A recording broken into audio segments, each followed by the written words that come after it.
Tiap pelajaran kula ada yang 5 baca. Wis salah lah santri salah biasa. Yang fatal nak kiai ini salah. Ngeten kula terangno ya. Jadi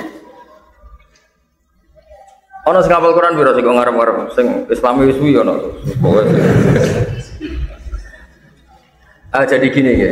Terus bon rasa disemak wae di rumah mawon. Jadi di antara tahaddi itu ada maklumat dari seorang nabi untuk disaingi itu tahaddi. Jadi memang syaratnya nabi itu harus tahaddi. Tahaddi itu ada mukjizat yang didahului dengan at-tahaddi, bahwa ini yang mampu hanya seorang apa? Dan itu untuk hadan nabil karim niku hanya fasohatul Quran. Orang nggak apa fasohatul Quran. Jadi balaghahnya Quran, mukjizatnya Quran itu di fasohahnya. Fasohah itu ya tadi lafadznya benar, kalimatnya benar, muatan maknanya juga apa? Benar. Kadang ada lafadznya itu benar, tapi muatan maknanya tidak mutu.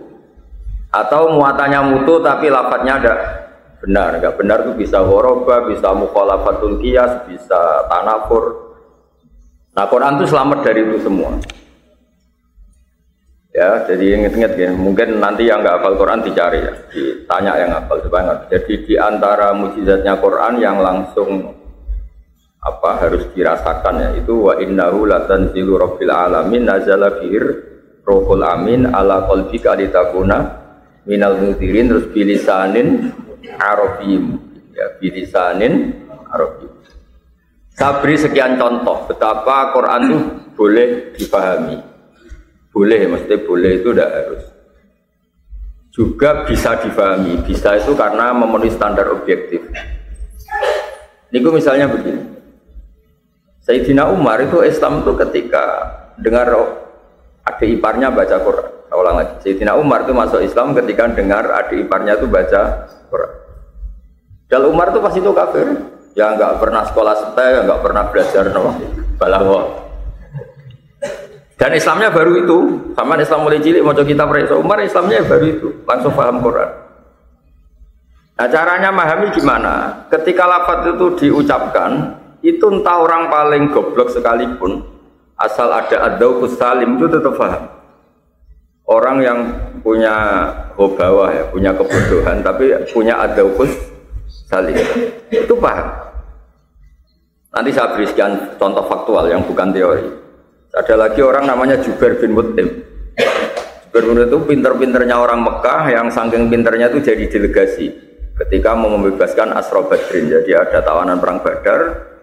Dia orang Mekah karena dia pinter diutus makili orang Mekah membebaskan tawanan apa? Badar. Tentu dengan imbalan. Sama Nabi delalah pas ke situ mau nginep. Delalah pas maghrib Nabi baca wattur wa kitabim mastur fi rabbim mansur wal baitil ma'mur was saqafil marfu. Itu Nabi itu baca pas sholat maghrib itu tidak konteks debat, juga tidak konteks menjelaskan, juga Nabi tidak memaksakan menerangkan. Nabi baca datar saja pas sholat. Seorang lagi Nabi baca pas sholat maghrib itu. Kata Jubair bin Mut'im habis itu sungkem sama Nabi bilang kada qalbi ayatiro, hampir hati saya itu terbang. Terus banyaklah cerita-cerita tentang Islam Mustohaba yang karena sami'ul Quran, karena mendengar apa? Quran. Nanti saya beri maknanya, sekarang tak pakai muqaddimah. Terus kata Imam Tobari, pengarang kitab tafsir Tobari itu, karena tidak mungkin Allah itu menyalahkan seseorang jika Quran itu tidak bisa dipahami orang kafir. Kata Imam Tobari, andai kan orang kafir itu pasti tidak paham, berarti orang kafir itu gak punya alasan. Ya Allah, bagaimana saya memahami kitab suci sementara engkau ngasih kami tidak paham. Berarti Quran harus ada perangkat yang orang Islam ya paham, orang kafir ya paham. Lalu maknanya paham itu apa? Ini yang mulai masalah. Maknanya paham itu apa? Sya'nuhu dzalik, itu yang mulai ada perdebatan mantek. Apa sya'nuhu dzalik? Bukan faktual. Misalnya begini, dengerin ya. Allah misalnya bilang hadal ma' royan atau hadal sef kotek, ini pedang bisa memenggal, ini pedang bisa memutus kayu ini, bisa memenggal, bisa memotong kayu ini. Misalnya ini air menyegarkan, itu sya'nuhu dzalik. Memang namanya air itu menyegarkan. Lalu yang memanfaatkan itu mau minum ketika haus, berarti dia dapat manfaat dari air. Yang nggak mau minum tidak merubah status air itu menyegarkan. Nah, ketika Quran memaklumatkan diri hudan itu Quran itu hudal linnas, penunjuk bagi segenap manusia. Anda tidak boleh menggugat, tapi nyatanya orang yang dituruni Quran banyak nggak mendapat apa? Hidayah. Tidak bisa begitu karena sya'nuhu dzalik. Ketika air itu berstatus menyegarkan, yang nggak minum salahnya sendiri, sifatnya air tetap menyegarkan. Jadi sifatnya Gus Wofur misalnya mengalimkan, sing alim misalnya dewe. Nah, sehingga lalu orang terus memahami Quran, makanya terus sya'nuhu dzalik, kenapa? Sya'nuhu dzalik. Nah, karena Quran itu iktifa dengan sya'nuhu dzalik, itu tidak perlu panjang lebar, makanya sering ijaz, sering pakai majaz, kinayah, sering pakai lafat-lafat yang tidak sharih itu tidak masalah, karena orang yang daubnya salim, orang yang daubnya apa? Salim, itu pasti memahami. Saya beri contoh paling legenda ya, paling terkenal di dunia balaghah. Dan ini Anda harus merasakan. Saya ulang lagi, ini pakai ad-daub, karena ada pepatah la ilma liman la dzaqalah, la ilma liman la dzaqalah. Tidak ada ilmu bagi orang yang daubnya tidak punya sensitivitas, jadi dia tidak sensi sama sekali, tidak punya daub.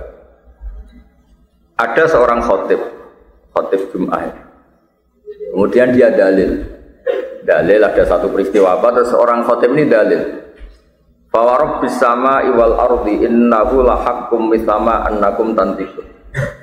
Demi Tuhannya langit dan bumi bahwa yang dikatakan Quran itu nyata, hak itu nyata. Terus si Arabi itu orang Bedui, orang nggak terpelajar, dia Arabi betul. Tanya sama kiai pinggirnya, orang pinggirnya, Pak Kiai, siapa yang bikin Allah murka sampai memaksa Allah itu sumpah? Mangdal ladzi akhdubal jalil hatta alja'u ilal yamin. Pak Kiai, siapa yang bikin Allah marah sampai Allah terpaksa sumpah? Mangdal ladzi akhdubal jalil hatta alja'u ilal yamin. Nah, orang yang punya dzauq salim tentu ngerti, orang sampai sumpah itu kan efek dari tidak dipercaya. Saya beri contoh keseharian kita, misalnya Anda punya utang sama teman ditagih. Kalau nagihnya masih percaya, Anda akan jawab, ya besok saya bayar. Tapi kalau nagihnya sudah ada nada tidak percaya, itu memotivasi Anda atau mendorong Anda bilang, wallahi besok saya bayar. Jadi kalau sumpah itu mesti ada emosinya, sumpah itu pasti sudah ada emosinya. Sehingga terus diatur di balaghah. Ada ibtidaul kalam, ada begini-begini. Termasuk jika kalam itu pada mukhatab yang kholiyat ini tidak usah taukid, tidak usah pakai sumpah. Tapi kalau ada indikasi ingkar, baru ada sumpah. Berarti mafhumnya apa? Semua lafaz atau semua ayat kok Allah pakai sumpah, berarti sudah terindikasi Allah duka atau Allah marah. Karena tadi Anda sampai sumpah itu berarti apa? Melihat kawan Anda tidak percaya. Dalam kondisi normal kan, Kang utangnya bayar. Kalau kondisi normal dia percaya kan, ya sesuk. Tapi kalau sudah mau tidak percaya, Anda baru apa? Sumpah. Nah, sehingga hadal Arabi ngerti ketika Allah pakai redaksi sumpah, berarti Allah ini sudah marah. Nah, itu namanya adzauqus salim. Padahal ini jenis Arabi, jenis orang yang mungkin gobawah, mungkin bodoh. Tapi dzauqnya apa? Salim. Ya, makanya dia tanya, mangdal ladzi akhdabal jalil hatta alja'ahu ilal yamin. Siapa yang bikin Allah murka sampai Allah terpaksa apa? Sumpah. Nah, sekarang terus kontur itu tadi yang terkait lafaz. Nah, maka kalau ada sumpah, ada taukid itu entah pakai inna, pakai lam, maka itu sudah asal usulnya ada pengingkaran. Kata wal asri pakai inna, innal insana lafi khusrin. Inna sudah taukid, la taukid, wal asri qasam. Berarti Allah tahu betul ini ada pengingkaran masif atau pengingkarnya mukhatab yang enggak iman sama Quran, sehingga untuk penjelasannya pakai beberapa perangkat taukid, mulai qasam, mulai inna, sampai la lafi. Itu namanya apa? Adzauqus salim, apa? Adzauqus. Nah, begitu juga Jubair bin Mut'im ketika dia di Mekah, di Madinah, dia orang Mekah ke Madinah untuk negosiasi membebaskan Asra Badrin. Ketika Nabi baca Quran, Nabi bacanya datar. Di antara yang dibaca tadi, dengerin ya, ini yang mungkin hafal Quran nanti nyari, ini di surat At-Tur. Am khuliqu min ghairi syai'in am humul khaliqun. Kata Allah begini. Kalau Anda tidak percaya satu Tuhan, ini kata Allah. Kalau Anda tidak percaya satu Tuhan, gampang. Kamu merasa wujud tanpa asal usul. Am khuliqum, kamu merasa wujud tanpa asal usul. Atau kamu GR, gede rumongso bahwa kamu adalah al-khaliqun, am humul khaliqun. Kamu merasa jumawa bahwa Anda ini pencipta langit dan bumi. Am khalaqus samawati wal ardh. Bala yukinun. So Allah menjelaskan mereka, atau kamu memang GR, kamu pencipta langit. Terus kata Allah, am lahum sulamu yastamu nabi. Memangnya kamu punya tangga untuk naik langit. Walhasil logika yang dibangun Quran itu menjadikan Jubair ini orang terpelajar. Setahu saya tidak menciptakan diri saya sendiri. Setahu saya juga gak punya reputasi bikin langit dan bumi. Wah itu dicoro sekarang dibombardir sekian logika, mulai am khuliqu min ghairi syai'in am khaliqun am khalaqus samawati wal ardh balla yuqinun am indahum khazainu rabbika am humul musaytirun am lahum sulamu yasamuna fi falyati mustami'uhum bisultanim mubin. Itu kata Jubair sebagai riwayat. Keadaan sodi akolbi, hati saya hampir hancur. Makanya kata Ibnu Jarir At-Tabari, balaghatul Quran itu dimulai dari struktur katanya yang memilih kata-kata yang tidak mukhalafatul qiyas, tidak ghorabah, tidak tanaqur. Dan nanti secara makna itu ada konstruksi yang utuh menurut ilmu mantek. Ada konstruksi utuh menurut ilmu apa? Mantek. Kayak tadi am khuliqu min ghairi syai'in am humul khaliq. Jadi kemungkinannya manusia itu kan dua. Dia makhluk. Kalau dia makhluk ya sudah harus ikrar adanya khaliq. Kedua, dia boleh GR sebagai khaliq. Kalau GR gede rumongso ya buktikan kalau mereka punya reputasi am khalaqus samawati wal ardh. Terus walhasil Jubair menjadi Islam. Nah itu yang menjadikan kata Allah cukup dengan Quran ini sebagai mukjizatnya Rasulullah Shallallahu Alaihi Wasallam. Tapi caranya tadi ada ad-dauqus salim. Seorang lagi ada ad-dauqus salim. Ad-dauqus salim itu penting sekali. Saya beri contoh lagi ini yang real ya. Ketika Imam Syafi'i jadi ahli fikih, tentu beliau seorang mujtahid, bilang jika tayamum itu disebabkan faqdul ma, tidak menemukan apa?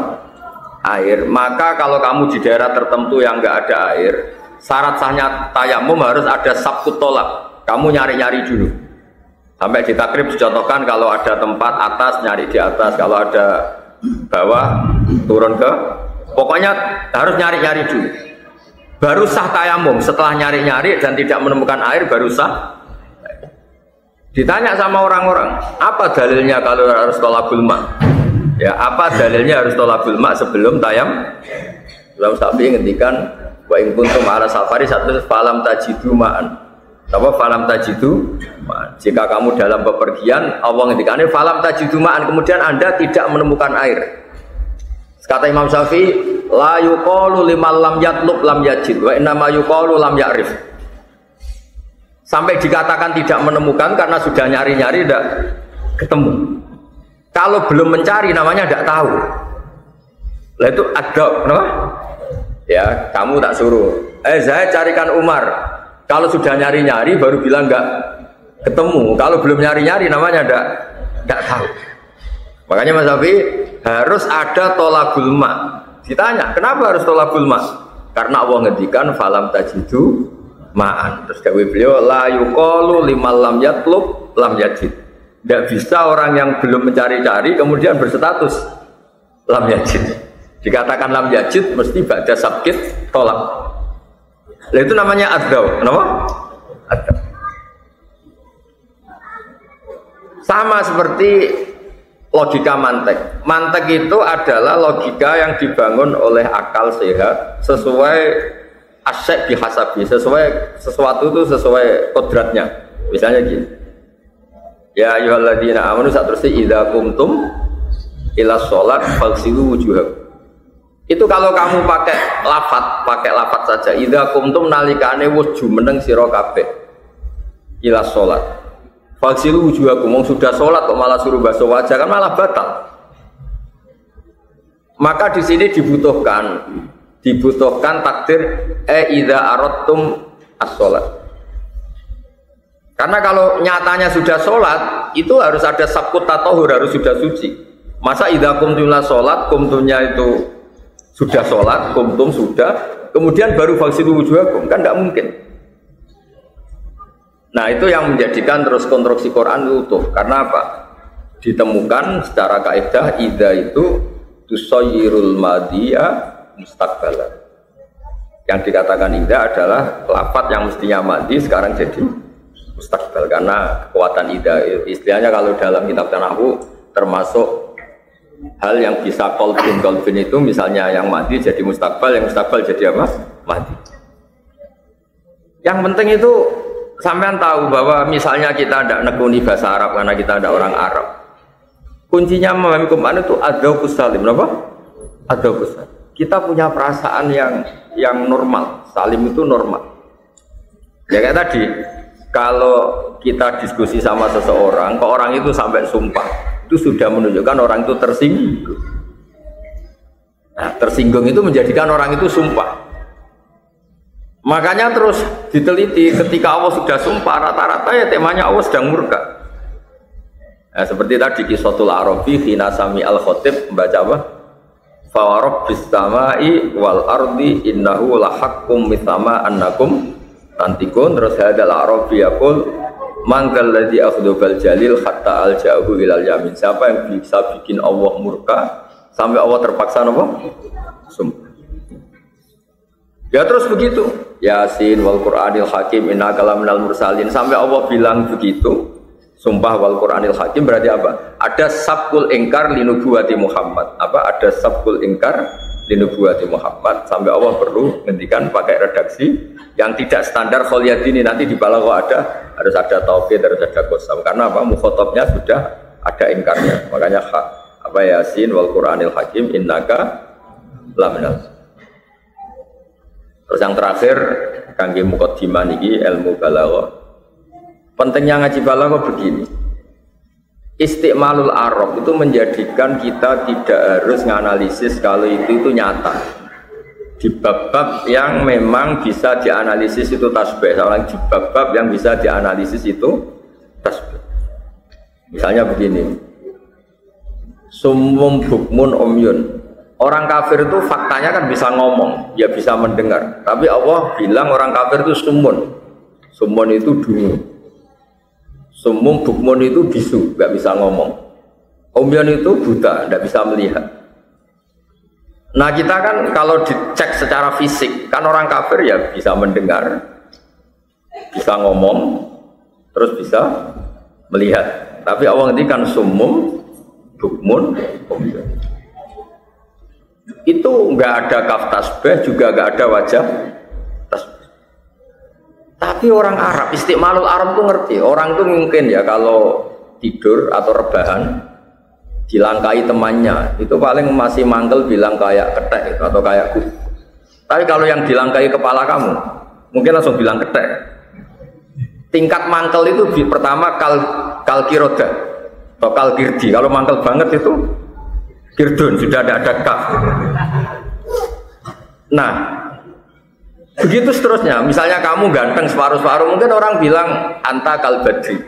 Kalau ganteng banget anta badri. Nah begitu, kalau Allah sudah murka itu Allah tidak bilang antum kasumi, antum kal bukmi, antum kal umyi.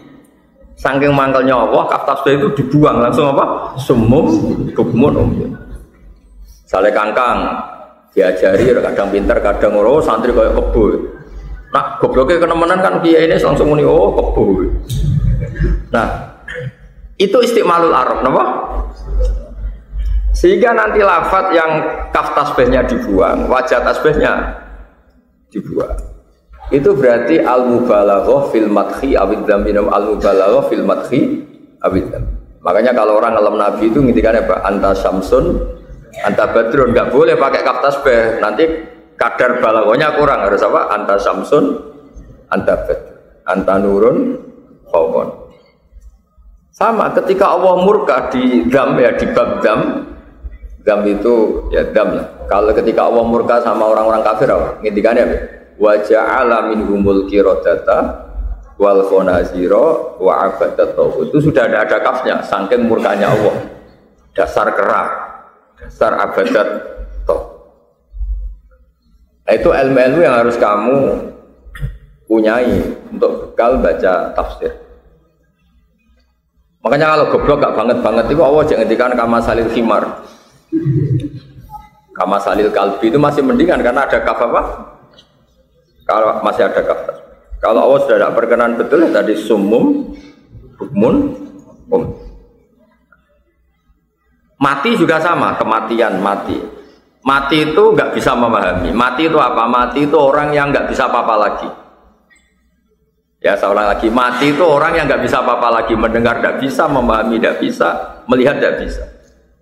Ketika Nabi jadi Nabi itu lama dan selalu menerangkan Quran begitu jelasnya dan logikanya begitu jelas.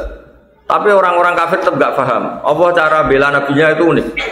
Fa inna kala tusmi'ul mauta wala mati buat terang nomor itu angel-angel mati. Lalu kita yang paham bener mati itu kan wes parah itu. Jadi subbihu bil amwat karena sudah agak ada li ada mintifaib sudah tidak bisa apa-apa lagi. Fa inna kala tusmi'ul mauta wala tusmi'us summat du'a idza wallau mudbir wa ma anta biyadil ummi an dalalatihim. Itu orang tahu maksudnya bukan. Kalau orang mati diomongi nggak paham, orang mati betulan itu tentu Allah Ta'ala anil akbas. Allah nggak mungkin ngendikan sesuatu yang semua orang tahu. Kalau orang mati itu diterangkan nggak paham. Maksudnya apa? Orang yang hidup normal, urusan uang tahu, urusan kebutuhan nafsunya tahu, kebutuhan yaumiyahnya tahu, tapi pas kebenaran tidak. Itu terus digojok oleh pangeran. Fa inna kala tusmi'ul mauta wala tusmi'us summat dua. Nah, jadi pentingnya balaghah. Nah, penolongnya apa tadi? Ya ilmu balaghah tadi.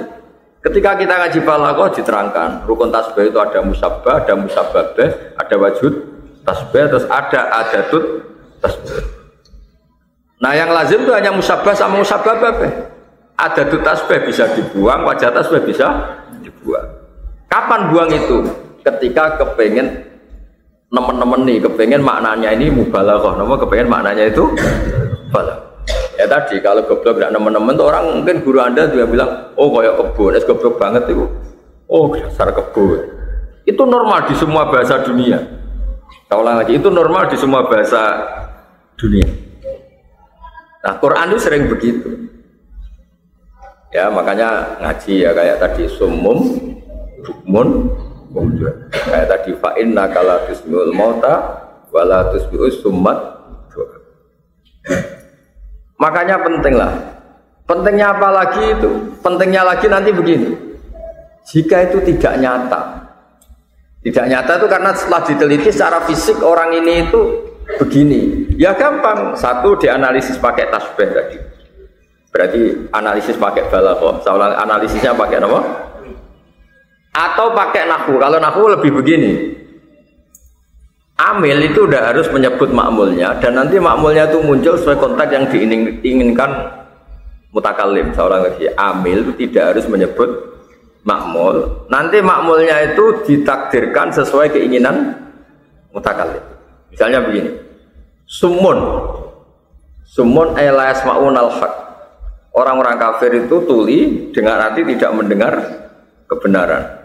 Sumum bukmun la yatakallamuna bil haq. Mereka tidak bisa ngomong yang benar. Umyun la yubsirunal haq. Mereka tidak bisa melihat kebenaran. Itu juga solusi.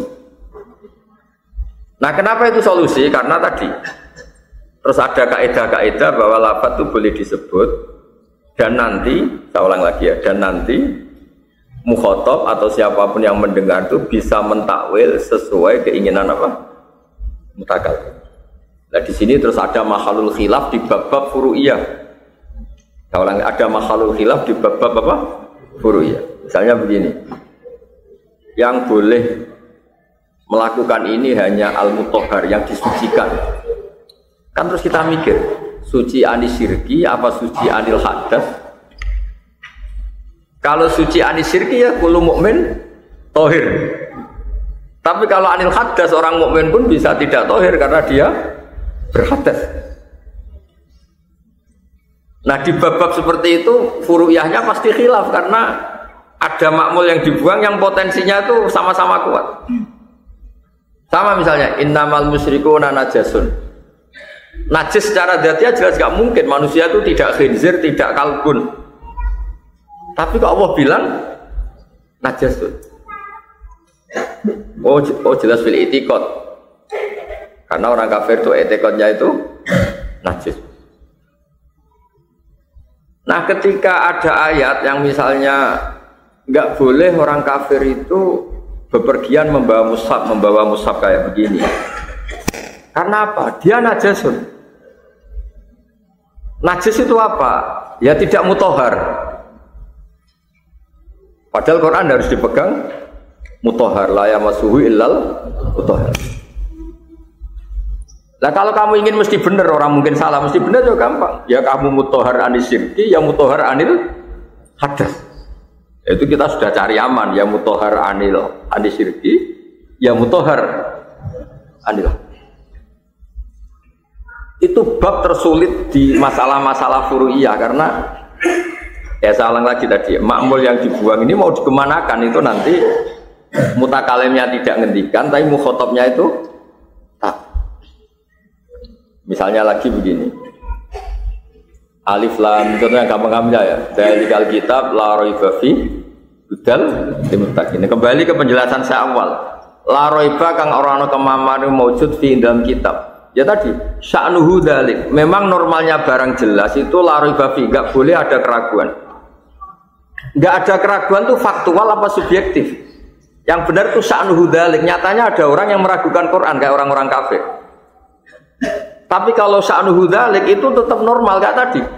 Hadzal ma, ya misalnya ini air adalah menyegarkan. Enggak ada orang minum pun statusnya air itu menyegarkan. Hadhi syamsu mudhi'ah, matahari ini itu mudhi'ah, menyinari. Terus ada orang yang romat, ada orang yang buta, ada orang yang pakai kacamata hitam. Tetap saja sifatnya syams itu mudhi'ah. Nah, la raiba fi itu terus ditafsir disebut la raiba fi sifatun kasifah. Sifatun kasifah itu faktanya Quran itu la raiba fi, faktanya itu la raiba fi. Tapi tidak bicara tentang beberapa kelompok yang meragukan Quran, karena itu salahnya sendiri kayak tadi. Ini air menyegarkan. Terus ada orang bilang, enggak, saya enggak ngerasain enggak. Ya salahnya sendiri, itu sifatnya air itu menyegarkan. Paham ya? Jadi di bab-bab seperti itu memang pertama kita pandu ya orang-orang alim atau pengarang-pengarang. Tapi nanti kalau orang misalnya kita al-urabul orang-orang Arab yang masih murni itu ngerti. Kenapa Quran begitu dikagumi? Karena tadi wa innahu latanzilu rabbil alamin nazala bihir ruhul amin ala qalbika litakuna minal mundirin bilisanin arabiyyin. Makanya kata Sayyidina Ali ketika bayangkan itu apa itu banjirnya kaumnya Nabi Nuh itu pasti dahsyat dan pasti ngawur. Sayyidina Ali bilang pasti airnya pas itu ngawur. Kenapa kok dibilang ngawur? Itu begini ayatnya di Quran itu. Air, sampean tahu tuh air. Apapun dahsyatnya air, apapun gelombang tingginya lautan, asal terpola itu orang masih bisa nyikapi. Sehingga para penselancar itu malah seneng kalau ombaknya sedang tinggi, asal polanya jelas. Kenapa asal polanya? Angin juga gitu. Mbok kayak apa dahsyatnya, asal polanya jelas itu malah bisa dimanfaatkan untuk para layang, untuk macam-macam. Yang masalah itu kalau polanya tidak jelas. Nah, Allah ini cerita Quran. Sayyidina Ali itu masyhur, beliau ahli balaghah dan punya murid-murid terkenal sampai akhirnya jadi kitab Nahjul Balaghah. Ketika Allah menggambarkan dahsyatnya tufannya Nabi Nuh, dawuh pengiran nggih, inna lamma taghal ma, tagha iku lacut. Inna lamma taghal ma hamalnakum bil jariyah. Napa? Tagha. Kata Sayyidina Ali, kalau kondisi normal itu wa im min syai'in illa indana khazainu wa ma nunazziluhu illa biqadarin maklum. Kalau kondisi normal itu air apapun besarnya itu takarannya jelas. Apa takarannya? Tapi ketika mau dibikin adab itu awal redaksinya apa? Inna lama tohol mak. Toho itu lacut itu gak beraturan. Ya toh, kalau beraturan misalnya dasar tapi ke timur terus, kan tinggal aja perahunya ada aja ke timur, ke barat terus tinggal, kan nggak perlu tentang arus. Tapi kalau muser ngawur kan ya bingung. Nah, tofahnya Nabi Nuh kira-kira airnya tuh ngawur, rangetan, ngulon, mau awur-awuran. Itu mbok orang paling pinter selancar, mbok perahu paling apa, kalau nggak ada kekuasaan apa itu pasti hancur. Karena apa? Diredaksikan tohol. Nah, gara-gara redaksi tohol itu orang bisa membayangkan betapa ngawurnya, betapa nggak teraturnya air ketika itu. Paham ya? Begitu seterusnya di cerita kaum Ad. Birihin sorsorin atiyah atayak tu utuhan maknanya ya bali loh. Birihin klan angin sorsorin kang banget bisinge atiyatin kang lacut mergo maknane atayak tu utuhan maknanya apa? Lacut. Lacut maknanya tidak beraturan. Kita tahu kan orang-orang yang selancar itu kan ya biasa diubah-ubah dasar, tapi jenisnya masih beraturan. Misalnya dari utara ke selatan. Jajal misalnya ombak itu gak beraturan, ngalor ya widul ngetan kulon sehebat-hebatnya pelancar pasti tidak bisa karena toho, apa? Toh. Itu yang menjadikan orang-orang balaghah cakap sekali memahami Quran karena ketika Allah milih lafaz toho misalnya, toho lacut, wah ya sudah bisa dibayangkan kan air yang gak beraturan pasti gak bisa disikapi kan karena gak beraturan kan gak bisa disikapi.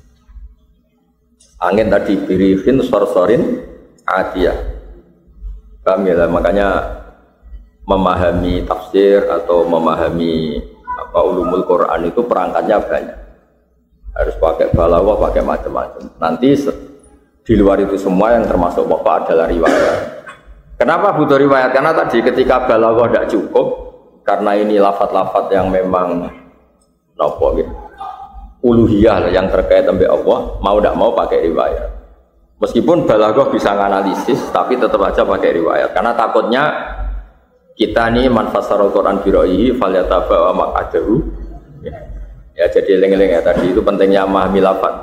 Kok kenapa tufanin Nuh disebut apa? Toho. Karena dawuh Sayyidina Ali, air apapun dasarnya asal terpola. Napa asal apa? Terpola itu masih bisa disikapi. Kalian tahu kan para peselancar terus para orang yang suka tantangan-tantangan itu mesti di sungai yang sungai apapun dasarnya kan terpola dari atas ke bawah. Lautan juga sama, apapun dasarnya ombak asal masih terpola dari utara ke selatan, para peselancar masih bisa nyikapi. Ini toh. Bahkan di sebuah riwayat itu sampai malaikat tuh kaget. Ya Allah, saya tidak sanggup lagi ngurusi air ini karena tak introseni sudah tidak mau kan. Nah, itu toh redaksinya inna lamma tohol tohol. Lah kenapa Nabi Nuh selamat? Karena Allah ngedaksinya inna lamma tohol hamalnakum. Nah itu rujuknya di Allah. Ya sak balil-balone air kan gak bisa menghadapi Allah. Lah perahunya Nabi Nuh ini langsung hamalnakum. Wes ana kowe selamat, aku sing ngurusi. Malaikat tidak sanggup. Nah, itu terus ketemu kan, toho itu gak bisa dikendalikan bahkan oleh malaikat. Hamalna karena rujuknya na itu ingsun Allah. Nabi Nuh tetap selamat tapi murni karena kersane Allah. Tapi yang orang kafir apapun pinternya selancar, pinternya renang nggak bisa karena airnya sudah toh. Makanya Sayyidina Ali ketika nerangkan itu baca dua ayat. Inna lamma tawal ma hamalnakum fil jariyah. Kata Sayyidina Ali, biasanya air itu normalnya wa min syai'in illa indana khazainuhu wa ma nunazziluhu illa biqadarin ma'lum. Biasanya air itu diturunkan ya ada porsinya, ada aturannya, ada itu wa ma nunazziluhu illa biqadarin ma'lum. Nah ini sudah ada qadarin maklum karena sudah tokoh. Ya atas kalau suwon anak-anak stay jadi ini sebagai mukaddimah. Makanya kalau maknani maksa kulinakno nak jamak-jamak, nak mufrad terus makna dasar itu enggak boleh kamu ganti-ganti. Karena nanti ada gunanya, mana dasar ini ada gunanya. Ya misalnya tadi inna lama tohol mak kok misalnya diganti ala dhuwur apa alma. Sak dhuwur-dhuwure banyu kan iso disikapi. Misalnya ada banjir 6 meter, kita di atas perahu kan selesai. Tapi kalau toho masih 1 meter nak toho pusing kan? Ya kan? Ada orang gagah perkasa tapi khusyuk ning pondok kan gampang ngendhalekno, tapi cilik-cilik ini mbuling kan pusing. Karena toho. Pokoknya toho ruwet, Artinya gini, togo itu tidak bisa diganti ala. Kalau ala misalnya banjir ketinggian 7 meter, asal polanya jelas, kan iso bogo renang, boyus. Tapi kalau togo, nah itu pentingnya ilmu balaghah. Jadi lafadz tidak bisa apa, makanya termasuk kelebihannya balaghah itu satu lafadz tidak tergantikan yang lain. Karena Allah sudah memilih itu sudah yang paling apa istilah a'la darwatil balaghah itu sudah kata-kata. Ya ngoten kula suwun berikutnya juga gitu yang baca 5 terus pakai makna-makna kuno karena tadi supaya ngerti lah supaya ngenang jasanya ulama-ulama.